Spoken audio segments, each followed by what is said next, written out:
Welcome to EY India Insights podcast series, where we've been presenting to you remarkable, inspirational women. I'm Sonu Iyer, partner and executive sponsor, Diversity, Equity, Inclusiveness at EY India.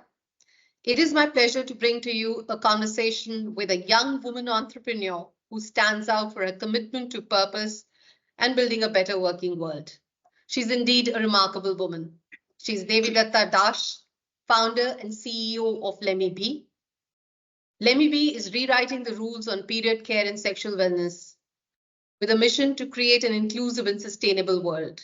LemmyBee stands out for what it's doing. Devi is very special to us at EY because she's also a member of our EY EMEA Entrepreneurial Winning Women Class of 2023. So without much ado, let me get started. Welcome, Devi, to the podcast today. Hey, Sonu, thanks. Thanks for inviting me to your podcast. I'm looking forward to the conversation today, Devi. Devi, from banking, telecom, financial services to direct to consumer entrepreneurship, what's really, sparked your entrepreneurial journey? That's a fantastic question. There is no straightforward answer to this, but I was very fortunate to grow up in an environment that encouraged me to dream big and believe in my potential. I was born to this middle class working parents who never ever created a dream gap in my head. So I never experienced a dream gap that many young girl faces these days, where they stop believing that they can achieve greatness from a young age. So my journey from banking, telecom, financial services, now D2C, it's been 8 years in D2C. Uh, it was sparked by this deep desire to create a positive impact and also be my own boss. That is the thing which everyone starts their entrepreneur journey with. And throughout my career, I've been so inspired by all of these strong women around me. Like my mother is an entrepreneur, my aunts are entrepreneurs, there are a bunch of colleagues who've done exceptionally well. Women like you, Sonu, who are breaking barriers and holding thought leadership positions. So yeah, it's the collective strength and determination which has motivated me all this while. Basically, so many women around me, and I've been blessed to be around all these empowered women, and they have really motivated me to do something on my own. And it has always been a dream to start something, to start a brand, or to start my own company. So it just became a natural progression. Fantastic. Now, let me stay with the company, LemmyBee. I mean, the name itself is interesting. And, if you go onto the website, very colorful, very interesting. And I think the brand, the purpose, mission, and the mission I referred to, creating an inclusive and sustainable world. So I think a mission that's also centered around female empowerment, menstrual health, ensuring that women through those tough times of, their periods have the most comfortable experience. So again, it is unusual, but would love to hear the story behind creation of LemmyBee. In fact, very interesting story for the name. LemmyBee. So this was during COVID 2020 when I reached out to this friend of mine, Prachi Bajaj. She's the head of department at NIFT, Hyderabad, and with her support, we ran a competition in like for the students to find a name that breaks taboo. And and the name LemmyBee was born, and that is how we ran with this name. We reached out to a whole bunch of people to understand what is this feeling of saying LemmyBee, and the feeling was always about breaking taboo and taking charge. And so that is how LemmyBee was born. But but for the creation of LemmyBee, it's like it's deeply rooted in my personal experience, because my journey with menstrual health management started in 1999. Odisha was hit by a super cyclone, and my mother was then the project lead for Red Cross. And she pushed us to become volunteer for all these MHM camps, distribution of sanitary pads and other stuff.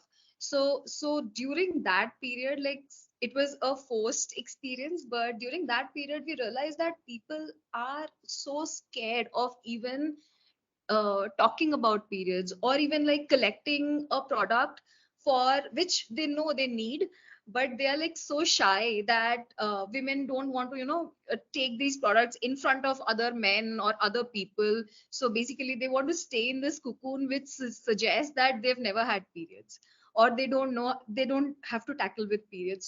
So this has really sparked a lot of curiosity in me very early on to work in women health and hygiene. I mean, literally, my mother has shaped my life by pushing me to do things which I did not want to do. So so yeah, let me be, and my previous company, which was also into women's health and hygiene, started because of a strong mother. Wow, more power to your mother. Moving on, social media. Your social media is a breath of fresh air, a lot of positivity, messages of empowerment. And of course, you're sharing your Let Me Be experiences and stories also on your social media. Anything, which stands out in your mind in, all the social media outings, any interaction, any experience, any messages that you got that you would want to share with us? Yes, one. So generally, when consumer connect with us on social media, it is to complain. However, like 90% of the time, but there are these gem-like conversations with a customer, like 10% of the time, which makes it 100% worthwhile. Where they are like praising that, oh my God, this disc changed my life. It just makes my day. It makes like the entire team's day. But one overwhelming love which we received was for our DVC called My Period Story, like the real period story. And this DVC went viral and was organically picked up by all the media houses, Economic Times, and all the channels. And where we showed red color liquid, because we've always been seeing this blue color liquid, right, symbolizing menstrual blood. So we showed red color liquid, we showed anger, pain, um, everything, like all the PMS associated with periods. Also, we showed like various folks, gender fluid folks, differently abled folks in that particular My Period Story DVC, and it received mind blowing like lots of love. It received lots of love, and it went viral. And we were not expecting. We were actually expecting a lot of trolls, but we did not receive any trolls, and it was a fantastic experience for us personally in Lemibi's journey. So those who dared get also the benefit of it. So I think daring to do something which could have been controversial, yet got you, such wonderful, applause for that. Great, well done on that. Devi, I think something that is really the theme and the trend of the decade, which is on around sustainability. Every organization is talking about upping the game and commitment on sustainability. Your organization that you run is all about sustainability, your commitment to sustainability and inclusivity.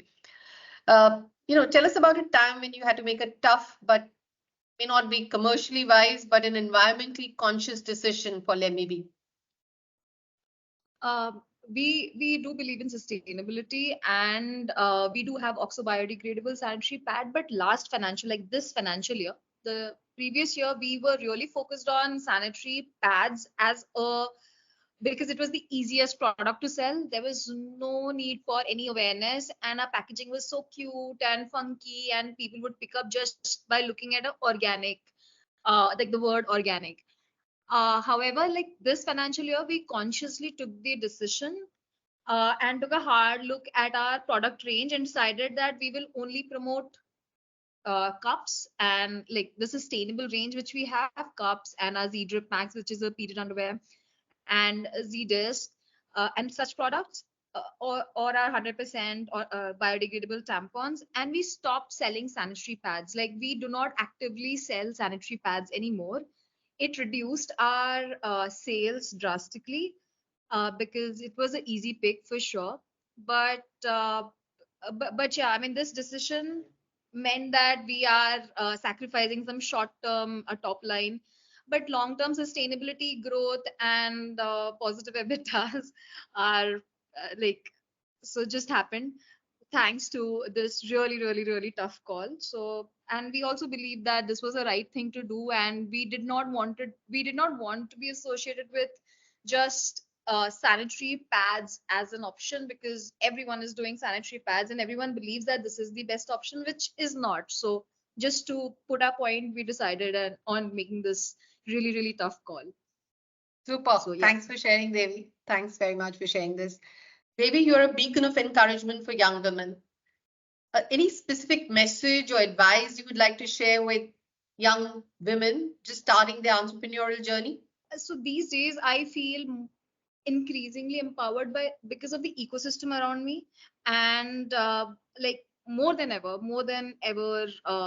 everyone is aligned to cheer the success of a woman entrepreneur. It's very like it's great to see that folks, everyone around us are like supporting women, celebrating the efforts and achievements and all of that.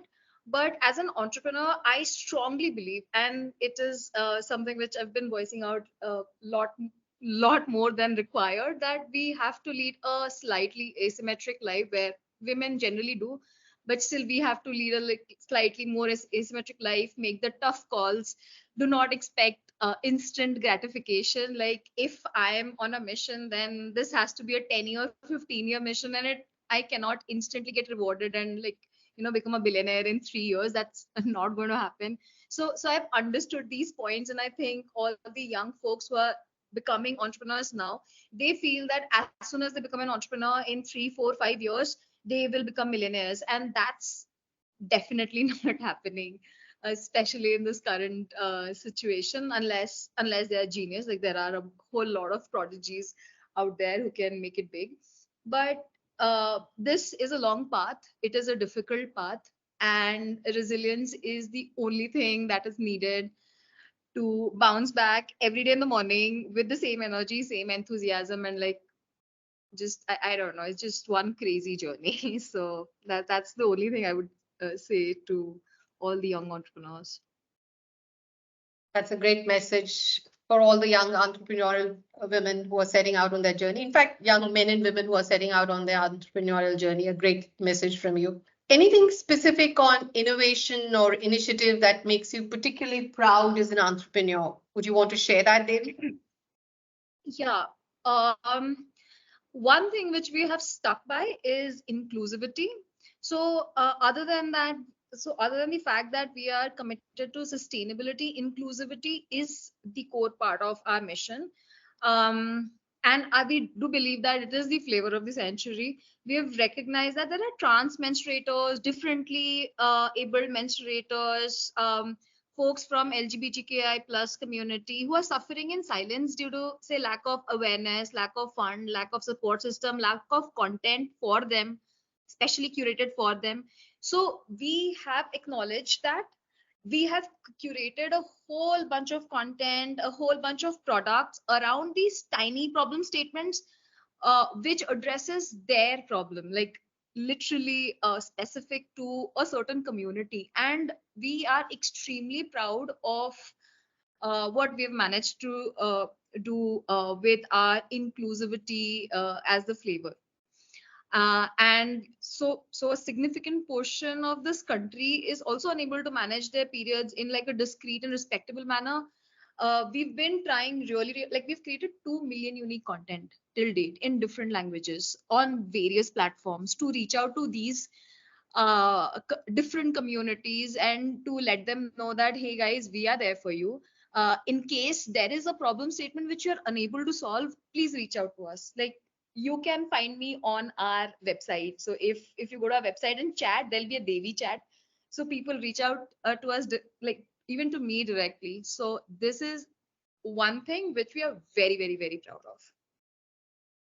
Oh, Devi, so much to learn from you. It's truly inspirational. It's been an absolute pleasure having this conversation with you. Wish you best of luck in your journey ahead. And I'm sure there'll be multiple milestones and multiple accolades coming your way. All the best in your journey. ahead. Thank you so much for joining us today. Thanks so much, Sonu. Some very interesting questions, and thanks for giving me a platform to reach out to a large audience and to EY community. Really appreciate this time and this interview. Thanks, Devi. So that's a wrap on yet another episode of EY India Insights podcast special series. Until next time, this is Sonu Iyer signing off. Thank you very much.